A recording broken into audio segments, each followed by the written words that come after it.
Have you done the thing where you ask ChatGPT, now that you know everything about me, tell me something that like I might not know about myself, tell me a blind spot that I might have, tell me a way that I can improve my life based on what I don't know, and it does? That would send me down such a dark rabbit hole. I have not tried it yet. I have. I don't use it enough. It would just say you have anger issues because you get mad at me every time I try and do something. I asked it to describe me. It was very, very accurate, and I asked it for some like life advice.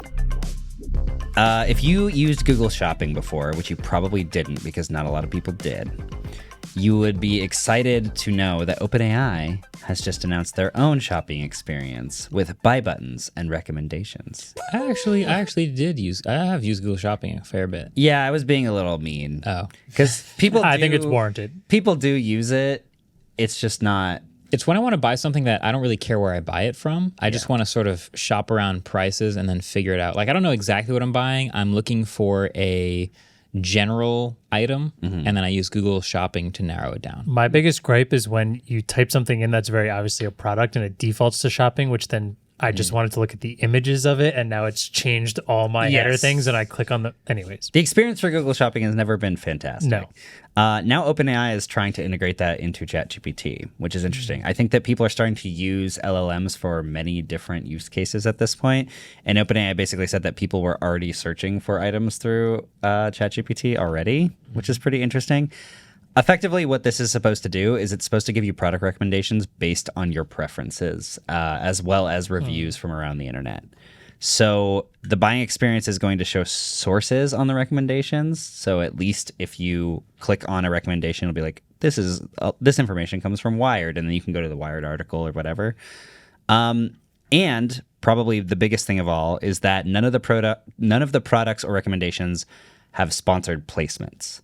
And that is the big thing that Google has been yet. That we know of, yeah. That's the big thing that Google has been really pushing Google Shopping for, because they know that, this is another market opportunity for us to put sponsored links in these areas, right? They pushed Google Shopping a couple of years ago, and they just continued to push it because like this is a huge market, but no one wanted to use it.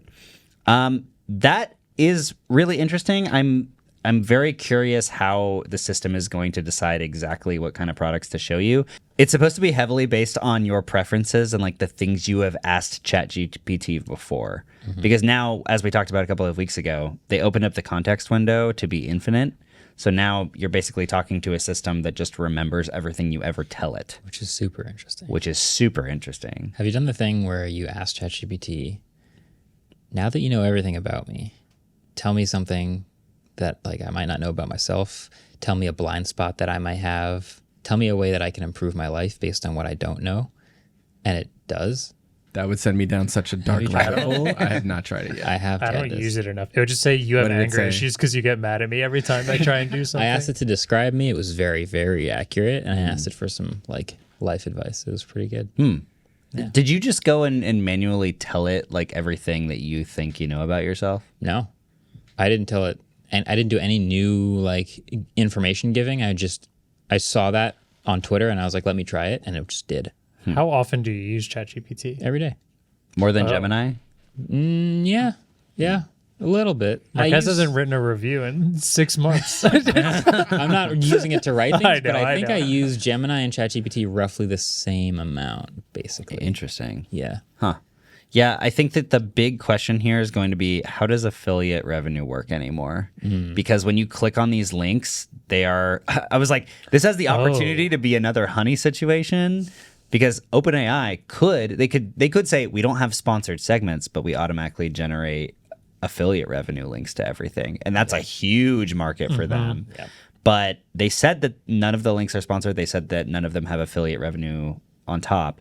But when it's pulling the information from the websites that do have affiliate links, but then it's giving you links to the products directly without the affiliate links, that kind of screws over like all of the publishers.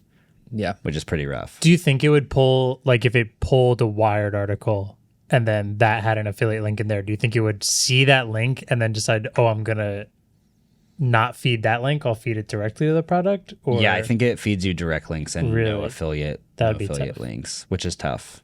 I also have no faith that this won't eventually turn into affiliate links, because the minute I read 100%. this, I said, is just the end goal for everything on the internet to be an affiliate link Yes, aggregator? 100%. That's like what most websites Yeah. on the internet are. What Honey's Is been the doing. crab version of every website just affiliate link? Yeah, Affiliate linkicization. It's like harkenization. it's been happening. That's crazy. Yeah, I mean, they have the opportunity to add the value of honey on top of their existing product, which is a very big opportunity. They say they will evaluate the opportunity for affiliate links in the future. So. Oh, they said that. They already said that. Sorry, I think I misspoke.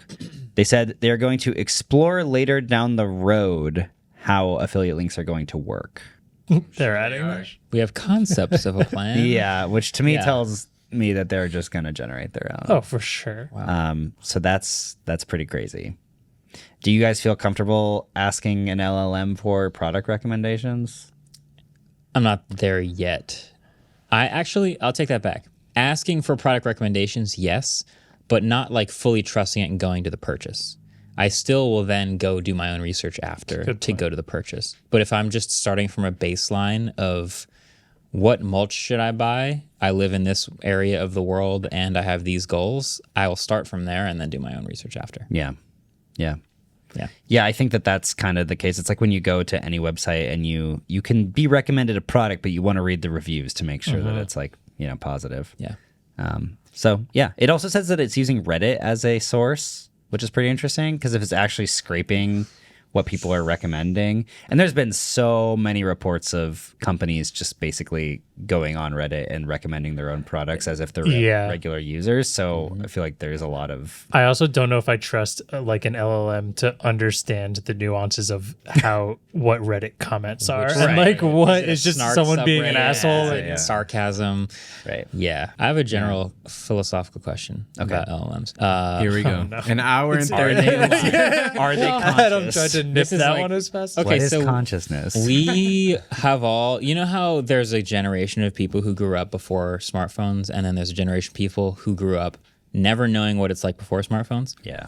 What if Yeah. the same thing is true about LLMs and hallucinations, where when we were starting to get into these AI tools, it was very, very early, and they were notorious for getting things wrong all the time. Yeah. And so built into our conscience is an inherent skepticism for like, when I ask for these product recommendations, I'm going to double fact check everything just because some of it might just be a lie.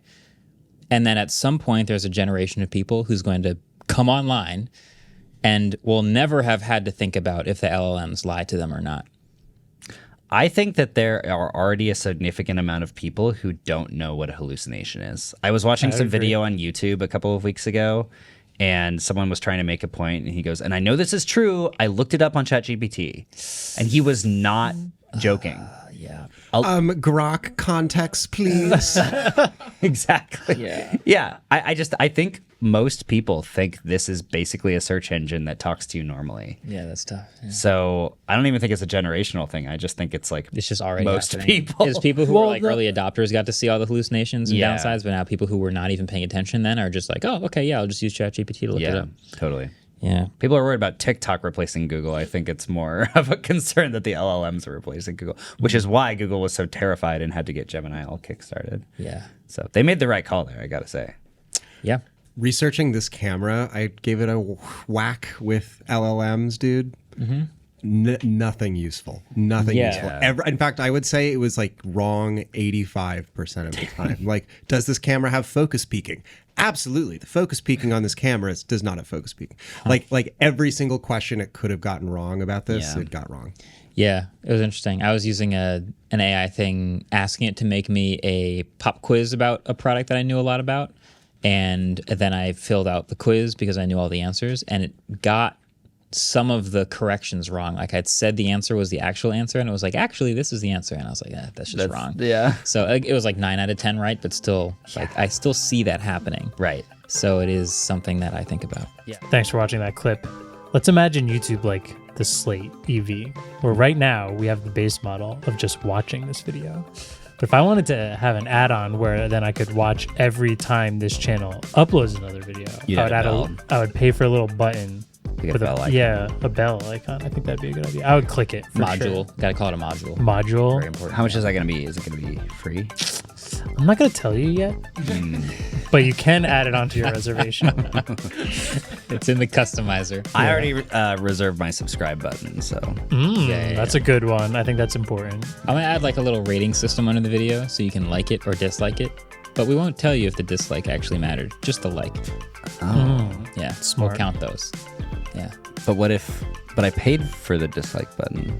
Yeah, but this And is I a don't different get to know module. anything about it? It's a different module. This is my customized rating system. What if I sell you a like and a dislike button, and then later I decide I'm just going to take your dislike button away that you paid for? That's fine. Okay. I'm sure no one will have a problem with that.